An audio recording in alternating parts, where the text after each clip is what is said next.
What's wrong with me? Why do I feel like this? Здравейте, днес ще отговоря на вашите въпроси. Въпреки, че един човек задал 8 въпроса. Първият въпрос е: ако беше животно, какво точно животно би искала да бъдеш?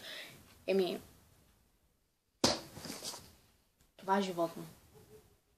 Много са дружелюбнички. Къде се виждаш след 5 години? Да завърша 12 клас. Колкото и странно да изглежда, да.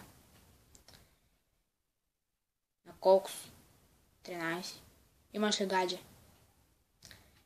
Ето така ще ви предоставя думата, че дали имам гадже или не. Имаш една добра приятелка?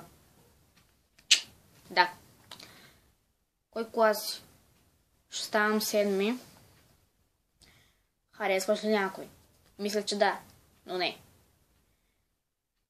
Кого обичаш най-много от твоето семейство?